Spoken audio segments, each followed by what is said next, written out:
Hi, everyone. Good evening. I see the participants joining. We'll give it a moment and let everyone join.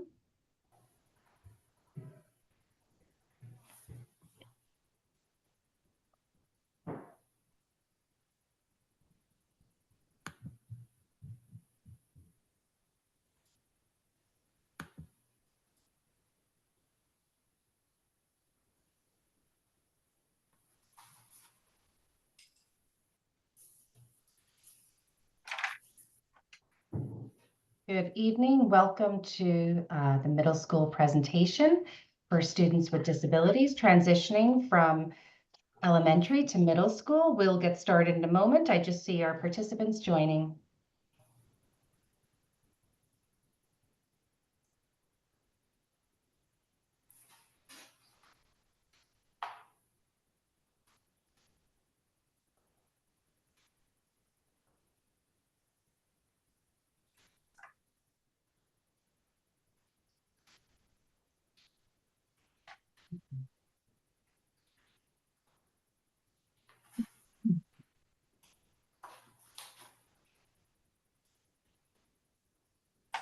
Good evening. So I think we'll get started. Thanks so much, everyone, for joining us here tonight.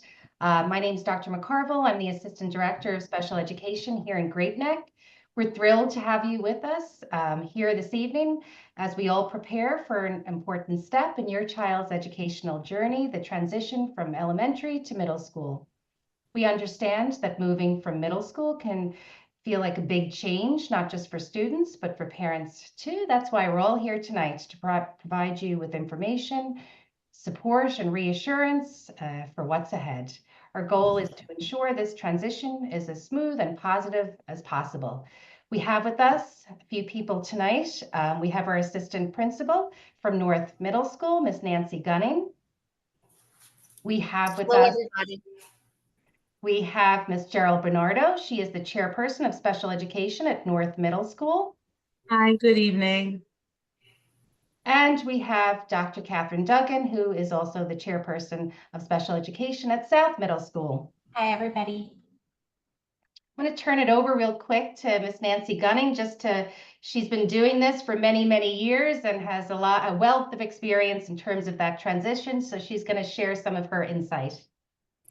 First of all, thank you for allowing me to be part of the panel. And I just want to welcome all of the parents. I understand that the transition from elementary school to middle school is fraught with concerns and nerves for the parents and students alike. And I want you to know that the professionals in the Great Neck Public Schools in transitioning and helping to transition your students are not only the top professionals in this industry, but they're also lovely human beings. And they work very carefully with the fifth grade teachers and the fifth grade administrators to make sure that your child is placed in the best possible program.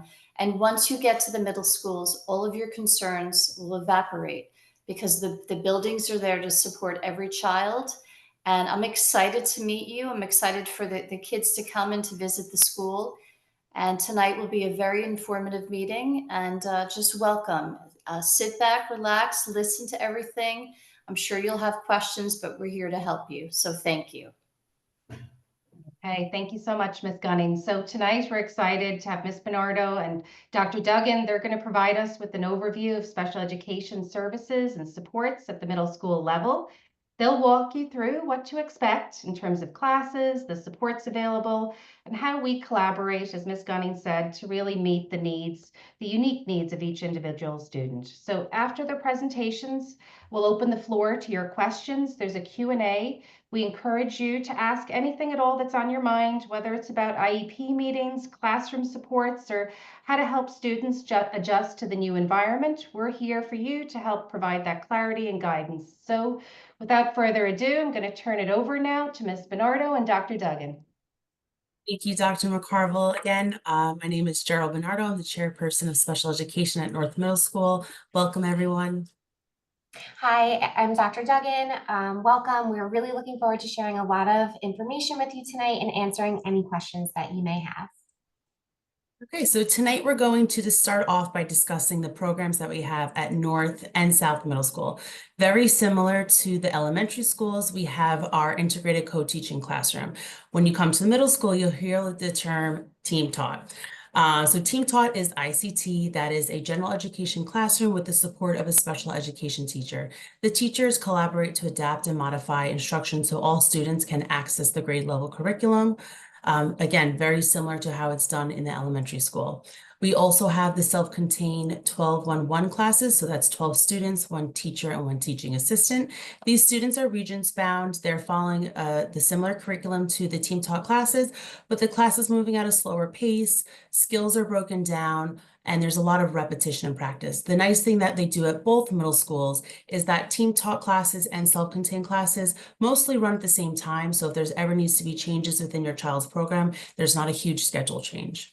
We also have resource room at the middle school, which is done a little bit differently. It's built into our program, into your child's schedule, so they don't need to be pulled out throughout the day. That classroom has 5 students and 1 teacher. And in our resource room, it's the lesser level of support, but it's where students can work on their IEP goals, any sort of executive functioning, so planning, organization. And we also have an academic skills class. This is not a special education program, but rather a modification that we put on the IEP. During the academic support, this is a building level support in addition to being on the IEP. This is where students can work on pre-teaching, reteaching, any sort of study skills, and this is a teacher that they will see throughout the school day. We also have some specialized programs at both South Middle and North Middle. At South Middle, we have a program called Excel.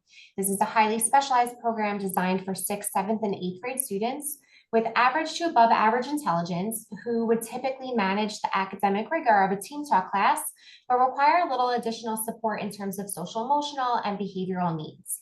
So students will receive programmatic counseling twice a week, and they benefit from an intensive reinforcement system.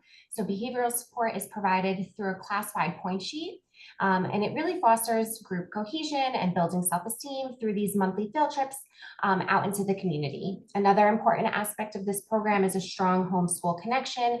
It really provides students with a consistent and supportive home base. At middle school, we have the self-contained 812 and 612 classes. These are our most supportive classes that we have. In these classes, students are working on functional academics, functional communication, social skills, adaptive skills. Majority of the students in these classes are New York State alternately assessed and will receive the skills and achievement credential. Built into their program daily is speech and OT, and they work closely with all the therapists within the building. Okay, your child will continue to receive the related service, but it will look a little bit differently at the middle school. So speech language therapy is going to be built into your child's schedule, and you'll see an example of this later in our presentation. Some of our specialized programs also offer programmatic speech therapy or counseling, where providers are going to push into that classroom and co-teach lessons to address class-wide needs.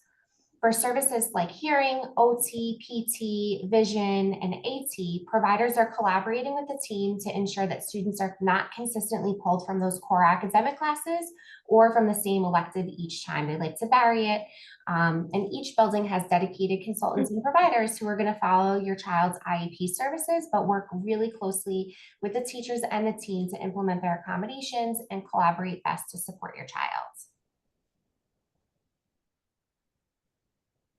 One of the biggest changes that happens when you go from elementary school to middle school is the amount of teachers you have. So in elementary school, you're used to having the same special education teacher all day long.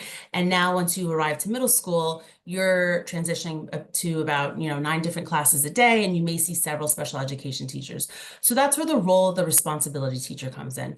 Your child will be assigned a responsibility teacher when they come to school in September, and this will be your point person. This will be the person that will work collaboratively with the school. They will make sure that your child's IEP is being implemented correctly. They will always attend team meetings to make sure that anyone who has questions or needs supports with your child, They will be performing any sort of testing that may need to be done, and will be creating the IEP as well as attending CSE meetings. They are there to be the liaison between home and school and any sort of questions you may have.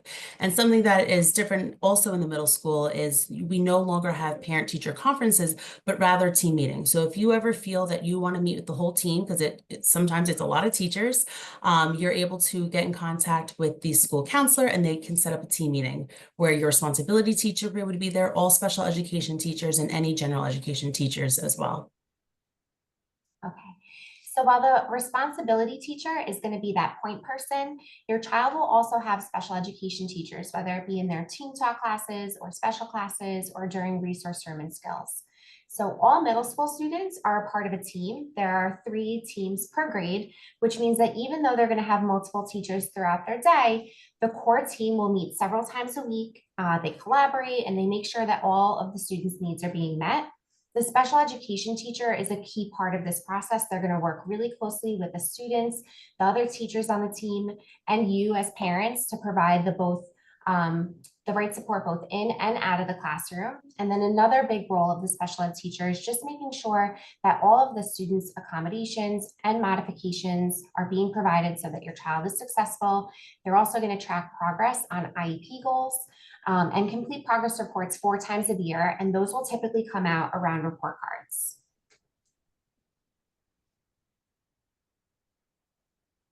We also have building level supports. We have English Center and Math Center. Those are dedicated classes to focus on targeted skills and review material. These again are built into your child's schedule, so they're not being pulled out. In these centers, they're able to support, their math skills, their literacy skills, and also working on building any foundational skills that they may need to be successful in their classes. We also have building level counseling. This is an area where, whether it's the school counselor or the school psychologist, they're able to support your child in the area of social and emotional growth. And we'll talk further later on about the school counselor, but they will play an important role in your child once they come to the middle school, which is something that they previously did not have in the elementary school. Okay, so here's an example of a mock schedule. So moving to middle school comes with a big change. Your child is now transitioning between classes, and instead of staying with one teacher, they'll navigate 9 different periods. This is going to build a lot of independence and give them a lot of responsibility. So you'll notice the school day is going to start earlier. Homeroom begins at 8:20, so that's going to definitely be an adjustment. Their homeroom teacher is also typically their first period teacher, so that provides a familiar face to the start of the day. You'll see that built into the schedule are the 4 academic classes, along with elective blocks that are going to rotate quarterly. Options include art, chorus, facts and technology. And something important to note is that you'll see in period 3, there's this support service, and that's daily. So that could be an academic skills class that's provided daily or a resource room that's provided daily. Down in period 6, you'll see that there's a support service on day 1 and a PE on day 2. So this is a service that's going to alternate days. So speech language therapy will typically alternate days, or again, that academic skills class, and they typically alternate between PE. At North, it's day 1, day 2, and at South, it's called day A, day B. So those days are going to rotate. Something that we want to note is that you see that there's no foreign language within the child schedule. So typically, most 6th graders that are in special education, they will have their language deferred until the 8th grade. The reason we do that is when they come in, we want them to have a successful transition, and we want to build in supports wherever possible. And adding a foreign language sometimes adds, to another level, another class where it's, difficult. We want to make sure that we're supporting them throughout the school day and throughout the year. So foreign language is deferred until their 8th grade year, and then they will take language their 8th grade year and then continue on to the high school. Okay, extra help. So the next 2 slides are going to focus on extra help sessions and the testing schedule.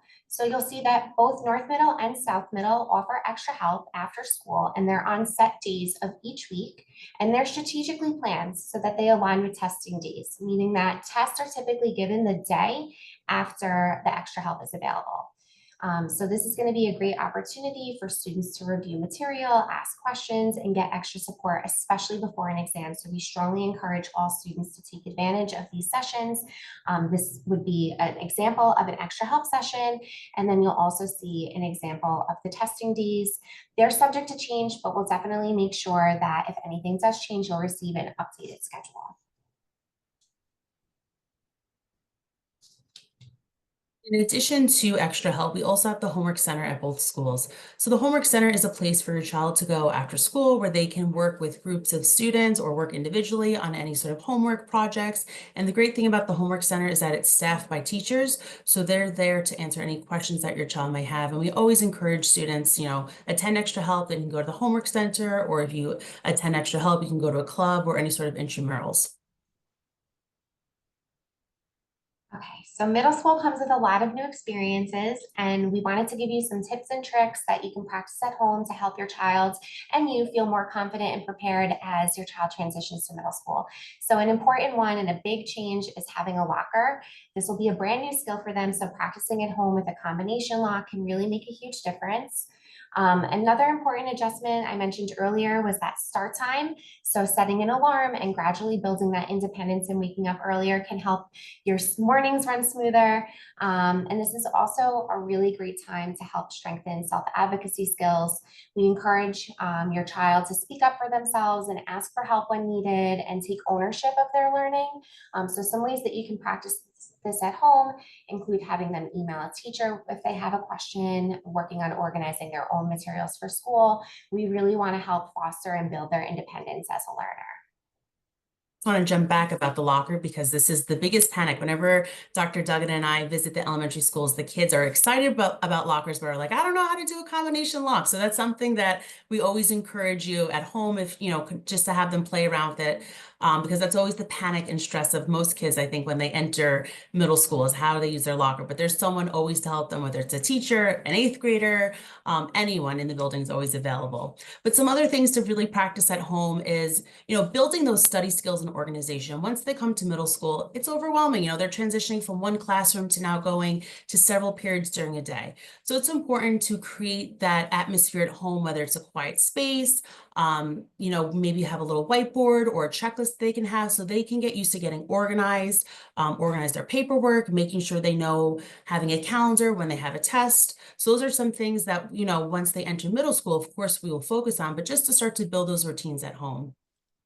Another big change that will happen at the middle school is the use of the iPad. So we use the iPad in the middle school for taking notes, for some students take assessments on it. It's used throughout the school day. At home, most kids, I would say nowadays, are whizzes on the iPad. So it's not about how to use it, but once they come to middle school, it's all about organizing, how to complete my homework, how to submit that. So they'll most likely be using the platform Google Classroom, and that takes some time. So we always encourage parents, those first couple of weeks, go on YouTube, educate yourself. Of course, reach out to the responsibility teacher. Someone in the building will always help you because Google Classroom is it's a learning curve for everybody. Yeah, and while we mentioned setting an alarm for the start of their day, you might want to set one at the end of the day. A lot of kids forget to plug in their iPad and have a good charge, and that leads to it being dead the next day, which can be difficult if a lot of the assignments are being done on the iPad. So just setting an alarm at night and also building those skills to remember to plug the iPad in every night can also be really helpful. And something else is just utilizing school resources.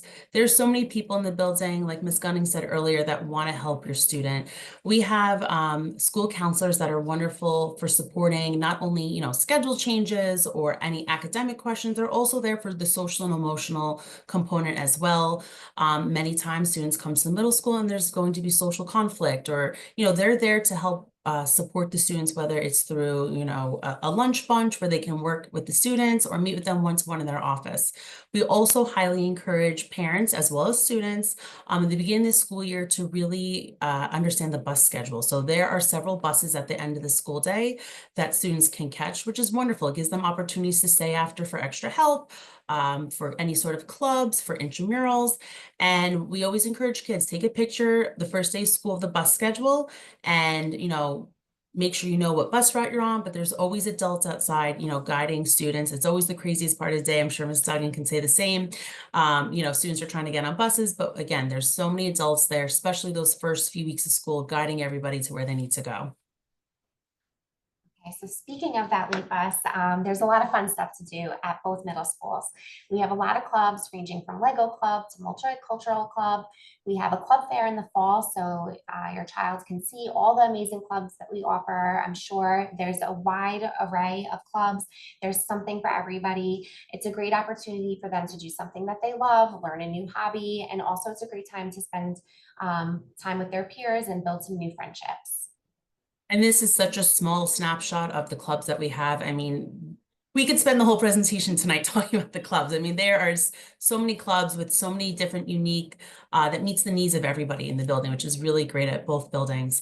And the big thing that happens at the middle school is the big overnight trip to Frost Valley. Everybody loves to hear about this, and you'll hear about it, I'm sure, when you come to the middle schools to meet. But every year they take a trip overnight. I believe it's I should probably know this, but 3 days, 2 nights, and they stay over in Frost Valley. This is a great social and emotional opportunity. Students are meeting other students from other buildings that they may not have met in elementary school. They're building friendships. And for those students that choose not to go to Frost Valley, we have stay in school programs where we bring in a lot of great field trips, and we also send kids out. So whichever you choose, it's a great opportunity for kids just to meet new teachers, new friends. We always encourage it. Okay.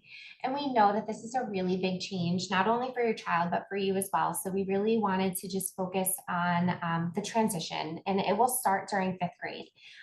So each principal will visit every elementary school with the 6th grade counselor so they can introduce themselves and be a familiar face in the upcoming fall.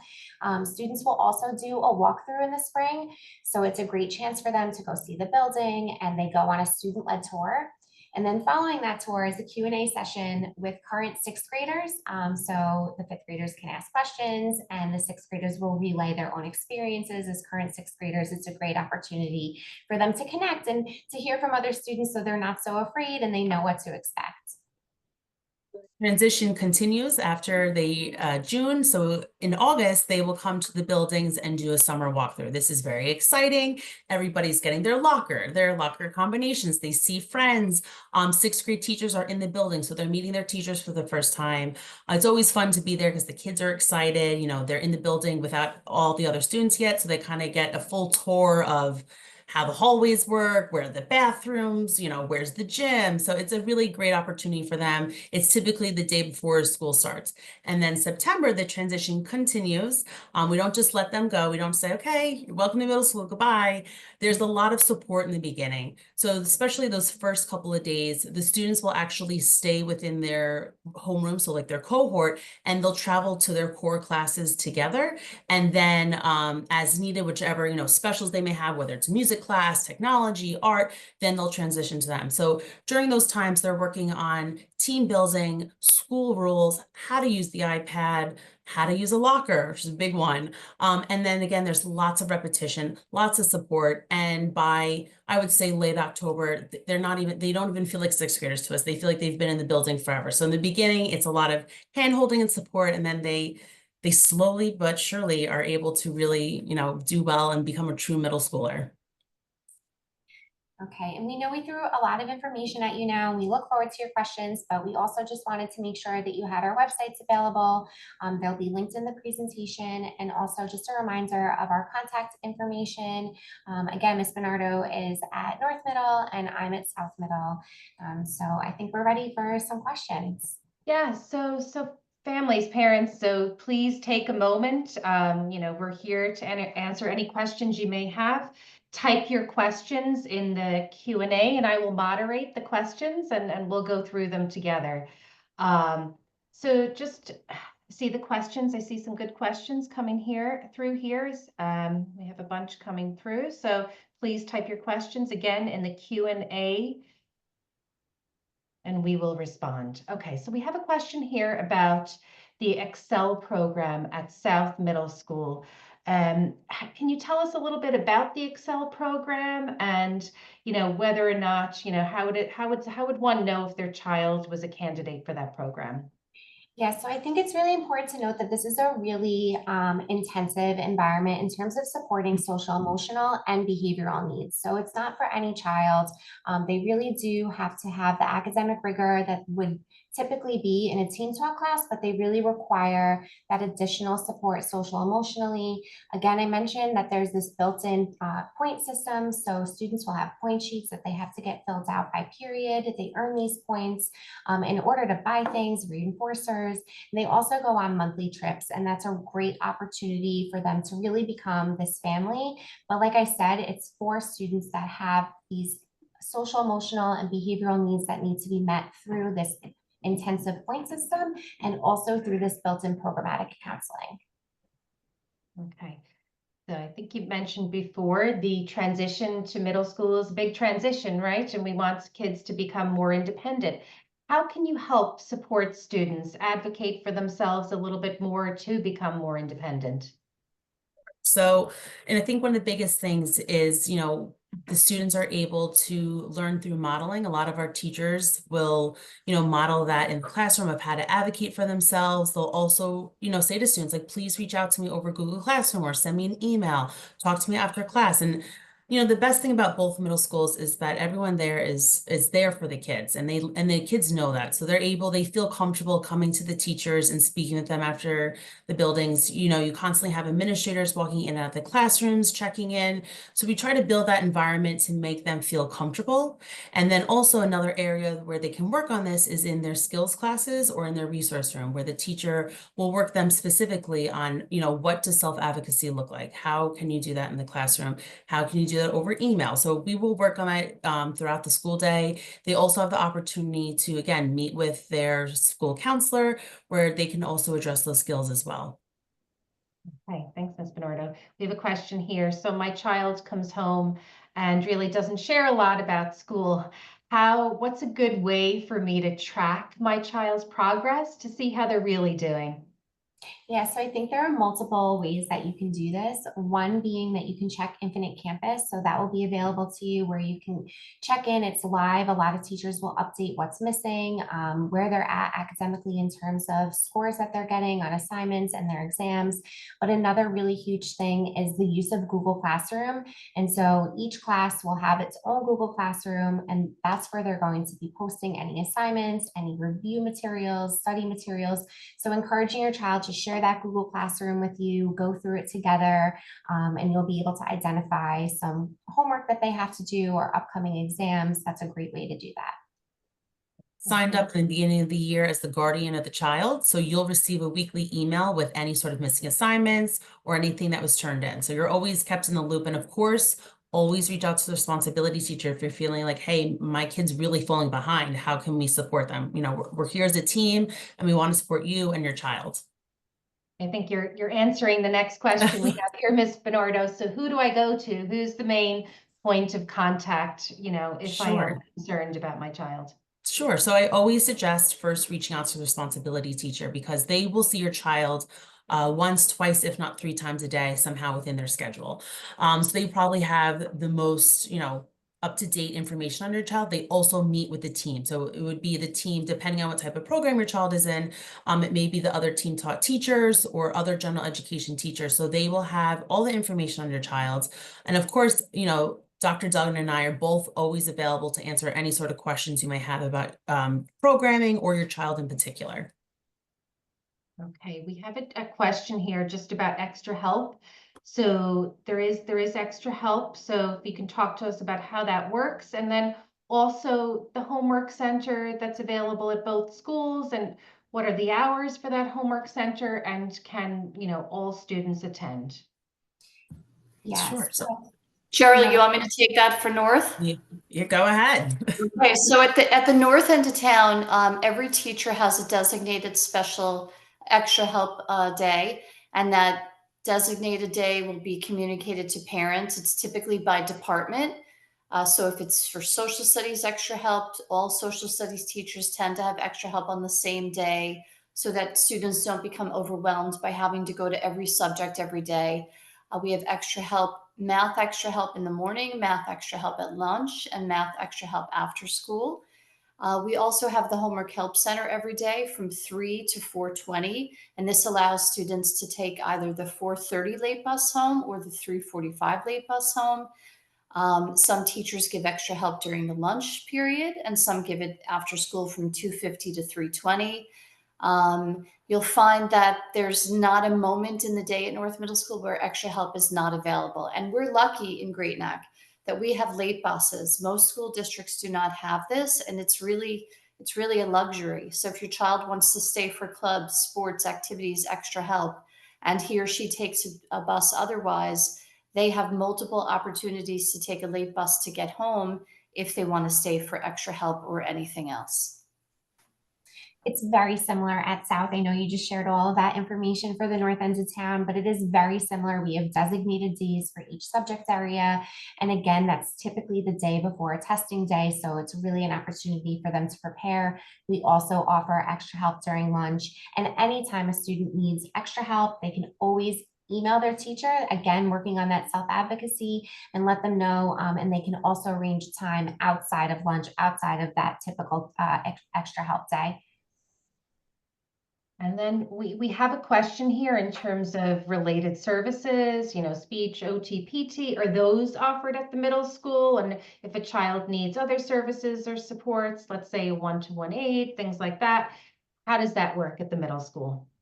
So all of that will be determined at your child's annual review meeting, what services they'll have at the middle school. But yes, we have speech, OT, PT, vision, Dr. Duggan, if I left anything out, we have behavior support. So all of that is determined by your child's team down at the elementary school, and then we will carry that over up into the middle school. So we'll follow the IEP, whatever services are needed. If your child needs an aid, again, that is also determined at your child's annual review meeting. And then, of course, that is communicated to us, and we will have an aid prepared and ready for your child on the first day of school. Okay. What time does school start and what time does it end? Yeah, so homeroom begins at 8:20 and school ends at 2:50. But we always encourage you to get there before 8:20 because we don't want you coming in late, because at both buildings we have homeroom, and homeroom is a 10-minute block where it's actually great. The students get to watch the news, which is put on by other students in the building. It's a time for students to have that little social piece, to catch up with one another. They sometimes are going to another teacher to say, I forgot to submit my homework, or can you repost this for me? So it's a nice 10-minute window where it's kind of the start of the day. And I will say, if they get there a little early, the cafeteria is open, and the students at South Middle love to buy muffins. So the earlier you get there, you can visit the cafeteria, get a little breakfast, and settle into your day. Okay, thank you. We have a question about counseling. So how does that work? When is that done throughout the school day? Yeah, so the guidance counselors are available as needed. These are for things just social emotionally, if they're having an issue with a friend, if they have an academic concern, and then if your child has counseling on their IEP, that will be set up with either the school social worker or the school psychologist. And the way it works at South Middle, they'll get a pass to come from class, and it's set up. We typically do not like to pull from core academic classes. So if counseling is provided as per the IEP, they really pay attention to pulling from different elective classes, so they're not consistently missing their lunch or consistently missing art. They really do try to vary it. It's also important to note that we have at both buildings advisory. So some days there's an extended period throughout the day. So we're able to kind of play around with those periods where they can pull from the advisory period to meet with your child. So we have a question here, and I think this question really differentiates the difference between elementary and middle school. So regarding the special education teacher, is that one teacher that sees my child throughout the whole school day for all their academic subjects like you would in elementary school, or do they have different teachers for all the classes? Can you talk to us about how that would work? So depending on your child's program, if they're in, they will have, to answer the question, yes, they will have several special education teachers throughout the day. They may see the special education teacher twice. That teacher may be, the English teacher as well as the social studies, but there will be several different special education teachers throughout the day. And that's why it's so important to build that relationship with the responsibility teacher, because they will be the one who's in correspondence with everyone as well as yourself and any questions that your child may have. Okay, thank you, Ms. Bernardo. In terms of, we talked about foreign language, so I think we answered that question that came through, but what about band or orchestra? If a student plays an instrument, would they be able to continue that if they did receive special education services? Yes, so your child can have band and orchestra depending on the support services that are built into their schedule. Another piece that both buildings have is a 10th period where, Ms. Gunning, if you want to explain the 10th period about, band and orchestra. Absolutely. So it's an adaptation that we made as middle schools, that we didn't want to deny students who have special education services the opportunity to perform in our band or orchestra or our chorus program, which are thriving in both buildings. So our amazing music teachers have set up a period 10 where even if the child cannot fill in a period of his or her day with a musical program, they're able to attend lessons, pull out lessons, and then participate in all of the concerts and all of the performances. And it works beautifully in our building. And so students who may not have room in their schedule, but are able to pull out and practice with the band, orchestra, or choral teachers are able to still then participate in all of our concerts. And it's a really amazing adaptation that we've made. Okay, thank you so much. I have a question about regents. Typically, regents are in high school, but there are some regents that we take in middle school. Can you talk to us about that and how that works? Yeah, so that will be the Earth Science Regents, which happens in 8th grade.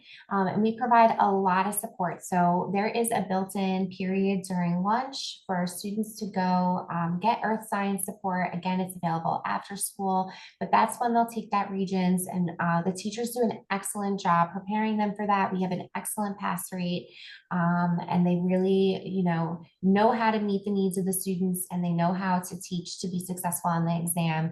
And that will happen in 8th grade. Okay, and in terms of the north side of town? Yes, we have.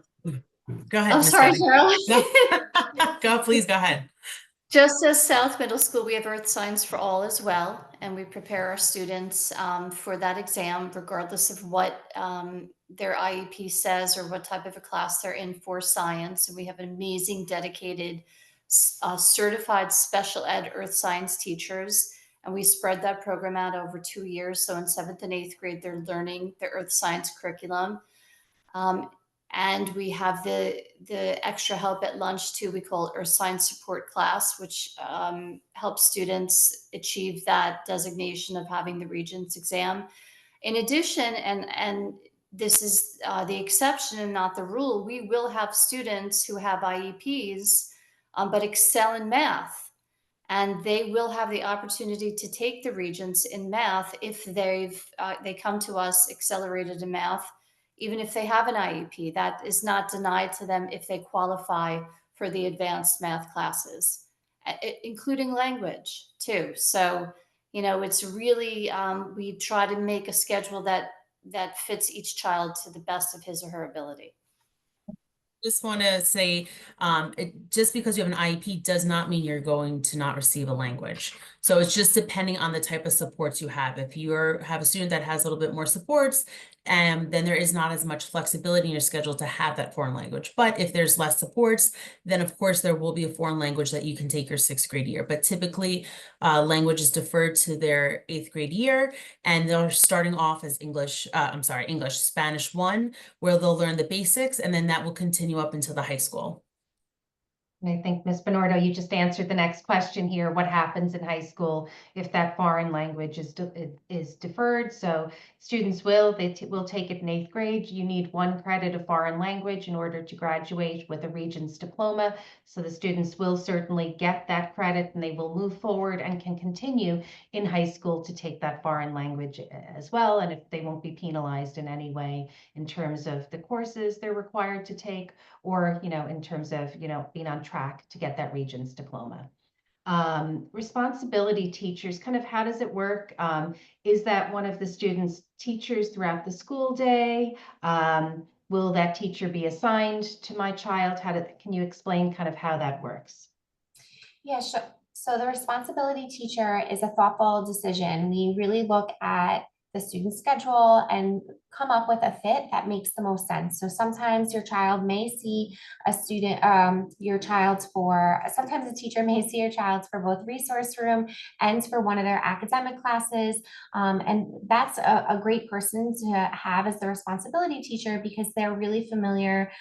They see the students both in classes and resource room where they're supporting their IEP goals and that executive functioning. They have a good sense of the child. They're an active member of the teams. We mentioned that they have teams at the middle school, so they'll participate in team meetings and make sure that everyone's on the same page in terms of how to support the student, make sure that all their accommodations and modifications from their IEP are being met. Okay, thank you, Dr. Duggan. We have a question here about the roles and responsibilities of the different people. So there are going to be more people that you're going to interact with or be involved in your child's life in the middle school setting. So just parents would like a little clarification. We'll go through the different roles. So a guidance counselor, what would typically be the role of a guidance counselor? So our guidance counselors are there to answer any sort of questions about scheduling or any sort of academic challenges maybe the child is having, but they're also there for the social and emotional component because similar to what I said earlier, a lot of times there's social conflict in middle school. They're able to meet with their guidance counselor and kind of work through that and also work on those advocacy skills as well. Hey, what about a case manager? What's the role of a case manager? So Sorry. So the case manager is typically the school psychologist, and they're going to be in charge of just working closely with myself or Ms. Bernardo, depending on what ends of town, and the team to make sure that the IEP is being followed, that the correct programs are in place. They'll be at all of the CSE meetings and program reviews that we have. And so they're considered your child's case manager. This is a tricky one for you now, Ms. Bernardo and Dr. Duggan. What's the role of a chairperson? Everything, including special ed. We wear many hats in this role. Not only are we in and out of the classrooms supporting our teachers, but we're also supporting students, building those relationships. We will be chairing all of the CSE meetings. We will be overseeing all IEPs. Over the summer, we come in and go through every single IEP, make sure every accommodation is being met, that, we carefully plan who will be the responsibility teacher. It's kind of a puzzle that we play. Okay, this student sees this teacher multiple times a day. We're heavily involved within the special education department with our teachers, with parents. We're always a phone call away. We always give out our direct line, so you can always contact us. But we'll be there throughout the process of all of middle school. So any questions that, your responsibility teacher cannot answer or anything else, we are available for you. Thank you. That is true. You do wear many, many hats. I just want to add to our special ed chair, people are in constant communication with administration. I don't think there's a day that goes by that Ms. Bernardo and I are not connecting at least 2 or 3 times a day. They're always taking care of the students and they will do anything for your children. It's actually remarkable to work with such lovely human beings. Okay. So accommodations in the classroom setting. So let's say your child has a testing accommodation, for example, extra time on tests. How would that work? How would that be accommodated in the middle school? Yeah, so I can speak to South. We typically we have a testing center that's available during the lunch periods. So teachers are able to drop off that test. And we have someone who mans our testing center, and there is a cheat sheet that teachers will fill out to make sure that the accommodations are being met, if they have prompting to refocus during a test, monitor for pacing. So the person who's manning our testing center will be well aware of the accommodations that also need to be met. And sometimes students like to make up that extra time in a resource room or a skills class. So the classroom teacher will work closely with the resource room teacher, the academic skills teacher, and utilize some of that time if that's what makes the child feel more comfortable. We have a Sometimes kids don't test. like to miss lunch. If you have a test in the morning and you have extended time, so you'll start it in the classroom and typically you'll finish it during those lunch periods in the testing center. Or if you have a test in the afternoon, typically you'll start in the testing center and you'll finish it within your class. We're always, again, teachers are always willing to accommodate students. Sometimes students, again, don't like to miss their lunch period, understandably. Oftentimes teachers are, in the classrooms from 2:50 to 3:20, and students may come to them and finish up their test during that time. We're always willing to work. That's the best thing about both buildings, such supportive teams from top to bottom.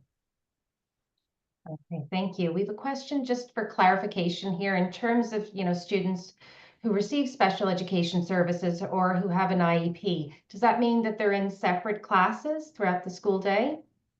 No. So again, depending on your child's program. So if they're in Team Talk classes, those are our general education classes with the special education teacher as a support. So they're with their typical peers throughout the school day, all of their specials and lunch period. If your child is in a self-contained program for their core classes, which would be math, English, science, and social studies, they would be within a special education class. But for all their specials, which would be technology, music, art, science, lunch, they're with their typical peers. Every opportunity that we have available, whether it's advisory, homeroom, they will be with their peers throughout the school day. Okay, thank you for clarifying that, Ms. Bernardo. So earth science, that seems like, a parent is commenting like an advanced class, for 8th graders. Are there other options? Okay, I'll take this one. So no, right now we are offering it. They just changed the name actually to Earth and Space Science. So that will be the first regions that they are taking their 8th grade year. Once they get to the high school, there's more options, but we want to introduce them as early as possible to a region so they get used to taking sitting for a test, a longer exam. But again, there is so much support built into a Regents level class. Like Ms. Gunning said and Dr. Duggan, we have lunch support periods before help, after help. And for students who are in those smaller classes, they will have 2 years of the Earth and Space Science. I want to add to that it really is best practice for our students to leave the middle school with at least one Regents exam and one Regents class under their belt. This way they get to high school with that sort of confidence and that feeling that they can do it, because they will encounter other Regents exams. So if they can do it in a very supportive setting of a middle school, the data shows that that's really what's best for them. And we will walk you through it. And our earth science teachers, particularly our certified special ed ones, are outstanding.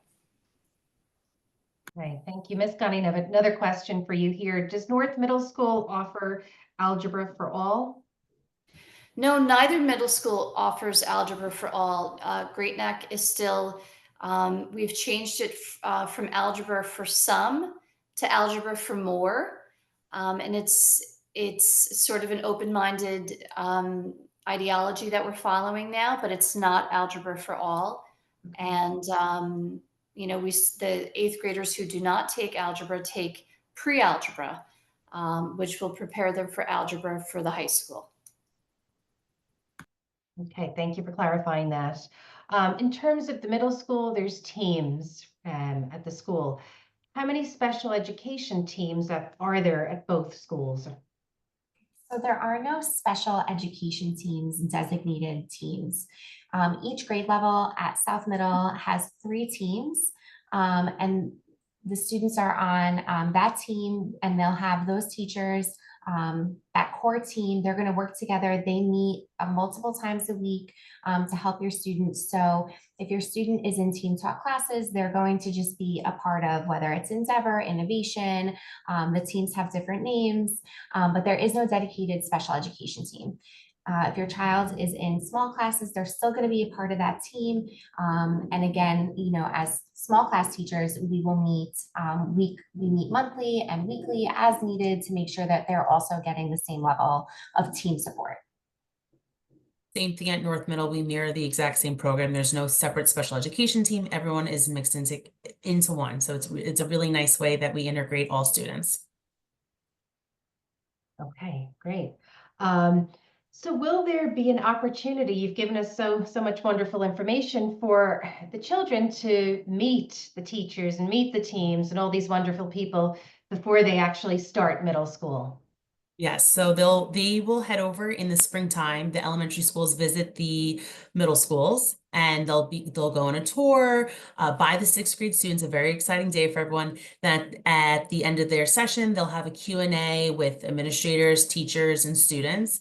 And then in the summertime, they'll come again, where many of the sixth grade teachers are in the building, administrators are there, Dr. Duggan and I are there as well. And that's when students can meet their teachers in addition to the springtime. Okay, all right, thank you. I think we have gone through all of our questions. Let's see. Oh, one more. Do we have a date for the August visit? I don't believe we have a date yet. I'm sure that will come out at the end of the school year. Yes, we're not necessarily in charge of that date right now. We have to see what the district calendar mandates, and then we work around the superintendent's conference day and the first day for teachers. So as soon as we get that date, though, we will send it out to everybody. Okay, brilliant. Thank you for that. And I just want to say, on behalf of the Great Neck Special Education Department, I truly want to extend a heartfelt thank you to all of our presenters this evening for sharing your time, your knowledge, your insight with us all here tonight. You really gave us a detailed overview of the middle school experience, talking about the programs available, the supports for our students with disabilities, and you really have provided very valuable information for families to really help them feel more prepared and confident with this important transition. And families, thank you so much for joining us here tonight as well and supporting your child's educational journey. We are your partners. We're here for you. We're here to support you. Thank you again for being here with us tonight. We look forward to partnering with you just to help your child thrive in the future on this exciting, a little bit scary for you, but it's certainly an exciting chapter of their education. So thank you all. Thank you and have a wonderful, wonderful evening. Thank you. Bye, thank you. Good night.